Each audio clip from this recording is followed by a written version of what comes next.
So I'd like to speak just a little tonight about to distinguish really two different attitudes that can masquerade as surrender, can get confused with it. You know, in Buddhism, you sometimes run into this idea of the near enemies of something. Um, so, like the far enemy of surrender would be something like holding tight. And so the near enemy are two things that kind of look like it. This is actually something I'm making up in a sense because they don't use the words near enemies around the word surrender. But it's the same principle that is used in some other things, um, whether that words are used. I find them kind of useful ideas. And so one, one thing that sometimes looks like surrender, I would describe as passivity, which is just like an attitude of like just letting whatever happen. Um, and not exerting any agency in a situation or um, just being completely passive. And so it's a little more nuanced than that. I think of surrender as being an attitude of giving in or opening to what the moment asks. That's ultimately what we're surrendering to, is what this moment asks. And sometimes it asks for an action. And sometimes we resist that action. Sometimes we don't want to do it. And so surrender in this case might actually be to do the thing that's needed to be done,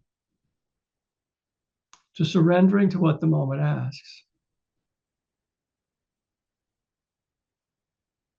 You know, if procrastination is your thing, uh, it's not necessarily a thing to surrender to, which is this kind of uh, resistance in the mind to some particular action. I mean, there may be times when you just give in to surrender. I mean, give in to procrastination. Um, but it's not necessarily what we're practicing here. We're surrendering to what the moment asks. And that can sometimes look like acting against one's inclination. It can actually take some effort.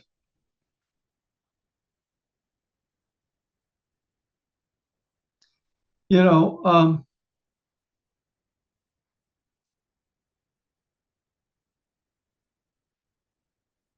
sometimes surrender can look like asking for help, like admitting that one doesn't have the strength or the capacity with something. This is often what people who are addicted have to learn, is that they're weak by themselves and they're stronger when they ask for help. And so what's surrendered then is our pride.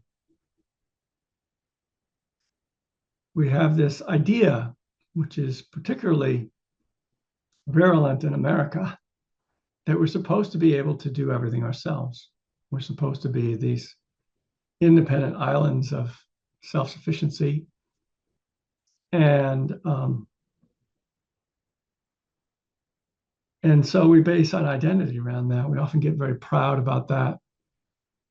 And so it's hard at times. This may be more of a male thing than a female thing, more male conditioning than female, but I think it applies to both. That sometimes, like just asking for help, means surrendering to the truth that you need it and that you aren't sufficient. And that actually, as a human being, you are never meant to be sufficient in yourself. None of us are. We're social beings.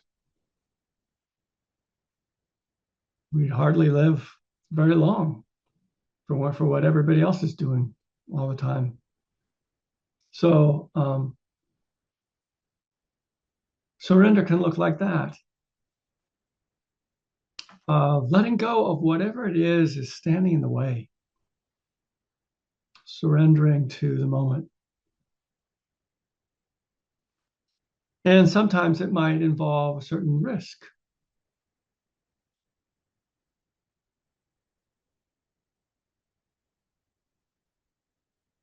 What I'm thinking of in this case is grief. I'll probably talk more about grief in further classes, but um, I found that there are moments in grief. It's certainly not every moment. There are many moments in grief when you don't feel like you have any choice at all in terms of expressing the emotion or not expressing it or whatever. But sometimes there's just a moment of choosing to show your pain, which is as much showing it to yourself as anyone else, and surrendering to it. So surrendering to what you're carrying around inside of you from the loss. And again, it's often a certain kind of pride of control that might stop us from expressing it. It might stop us from reaching out. So in this case, there's a little bit of risk to something in ourselves and a certain choice in certain moments. So it takes some nuance here to discern surrender from passivity, because there are moments to do nothing. There are moments when what the moment asks is for us to do nothing. And it's not always clear how to discern that. But it is true that there are moments when there's nothing to be done. Even in a moment like that, and grief is often a moment like that, there's nothing to be done. Someone's gone, or something you wanted to happen didn't happen. And that's not going to change. But you're often still, hedging against it. You're still, resisting and not wanting and revolting. Surrender isn't happening. A little bit what I talked about in a fairly trivial case of seeing that all the batteries were sold out at the drugstore I went to. There's a moment of resistance, like, I don't want that. I can't say there was grief once I accepted it. It wasn't that big of a deal, but it did take something to relax out of something. And then there are moments when you can't do that, when you're just upset and you don't know the way out. And your mind can actually get broad and receptive and just accept that you're upset and you don't know what to do. You don't know a way out. You can just open and know this moment as it is. That's a surrender. It's not passive. So even when you're not doing anything, you're actually doing something. You're doing actually a lot when you're just opening to the moment.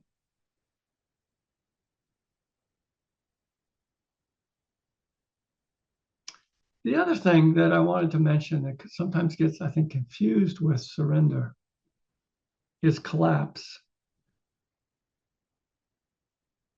which can also be giving up, I think. We may have talked about this some last time, what I referred to as kind of a depressed stance, where you're just kind of collapsing around something where maybe there's agency to be had, but you don't see it and you don't rise to it. And it's not really surrendering. I think, too, of the posture of meditation when I think of surrender. And the way that, often the chair that you're in won't allow this. Chairs being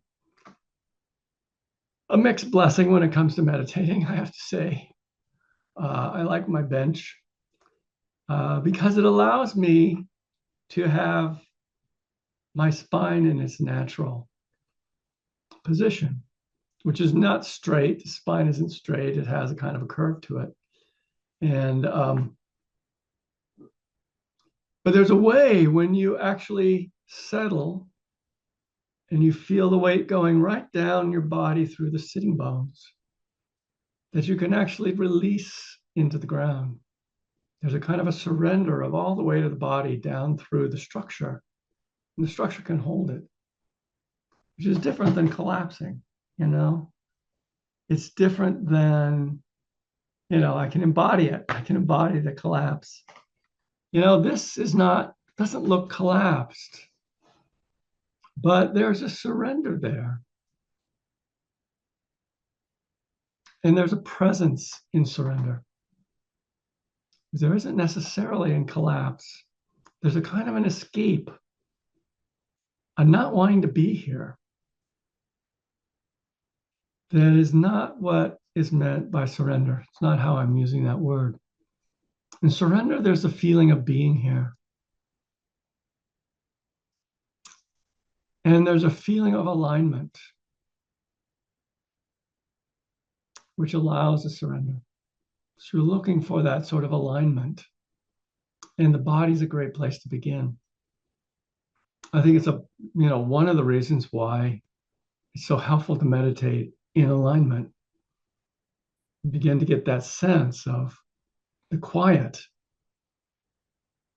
the deep sense of quiet and lack of struggle that can happen in a body that is in this sort of balanced relationship with gravity. When it finds that, you begin to see, okay, everything else can quiet down. When you're kind of leaning, forward, there's a tension. You can't quite do that. And when you're kind of, I don't know if I can be seen, you kind of just collapsing into the back of the chairs. And I admit, chairs invite this. They're not built to sit in alignment. They're built to kind of collapse, and that's fine. There's a relaxation there. I'm not so against it, but the full kind of alignment is just a lovely thing to feel. And so think of surrender as restoring balance.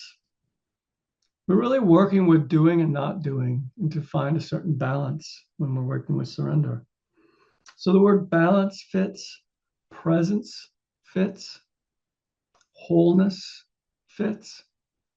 There's a sense of wholeness when we surrender. I think of those moments when I've really surrendered to grief in certain situations. And then at the end, there's a kind of a rebound in energy. And there's a sense of being present and whole in the moment, and not so tied to the past, not necessarily conjuring a future yet either, but just back in balance. So surrender restores that. There can be a refreshing quality to it. When you finally let go of something you've been holding, you stop resisting something you've been resisting. Your energy comes back to you. Life becomes new. There's a beginning. And that's, that carries a kind of an energy. And then I think I use the word alignment too. It aligns with what is, what the moment requires. So all those things I find helpful. And last week, I also just introduced this idea of holiness to surrender, something holy about it. This word works for some people. But, there's an attitude in surrender of, I'm not in charge. I'm not in charge. And, when I think of it, that might be a really good word to use. I sometimes have these little phrases that I teach you to use in situations. Probably the one I've used the most is, there's nothing wrong here. Another is, I really want to be here for this. But This is the word, this is the surrender phrase. I'm not in charge. And that works even, for instance, with procrastination. It's sort of like, you got to do this, you don't want to, you're putting it off. What does it feel like to say, I'm not in charge? Where does that take you? There may be a whole kind of process that you go through with that. You might start with the sense of not being in charge of the procrastination habit. I feel powerless against it. You might wake up to, well, there's some options here. That resistance that you felt that you didn't feel you could get over. I'm not in charge might actually make it less of a barrier. It's the paradox of this if you work with it. The I that gets in the way, which we sometimes call the ego, it creates all this resistance to create a sense of self. And when it bows down, goes, okay, I'm not in charge. And we do the thing with our head. For some reason, human beings tend to equate the head with their egoic sense. And so, in some kind of practices, you put that head all the way to the floor. You do a full prostration. I kind of like full prostrations, I have to say. There's something, and the attitude is, I'm not in charge. I'm going to surrender to the floor. In Buddhism, it's surrender to the teaching, surrender to the Buddha, surrender to the various things. But ultimately, we're surrendering to what the moment requires, what the reality is that's present right now, and being in alignment with it. Surrender is not passivity too, in the sense, I know some people are involved in various sorts of social action. And so surrender doesn't mean I give up, you can have the country, whatever. It doesn't mean that. But to be effective, we do have to be in alignment with what the moment requires. And that may mean letting go of some things. It may mean seeing things as they are. So as we align, there may be a kind of letting go that happens. And with that can come a renewal of energy and a greater clarity of like what actually is helpful. What do I feel called to bring the I back in, I think in a way that's helpful. Like this being, this inner GPS that I am. I don't know if you've ever noticed that, but I think every being has an inner GPS that kind of guides it, lets it know what's next, where to go. If you actually tune in, it's hard to tune in. There's so much social conditioning that will tell you what to do and how you should be. And what I found so helpful in life is to tune into this. I may talk about this more in future classes. It's on my list of possible things to talk about. This sense of calling, which is kind of like finding where you are in all of this. So passivity and collapse. And then the phrase, I'm not in charge. Those are my contributions for this week to the topic. All right.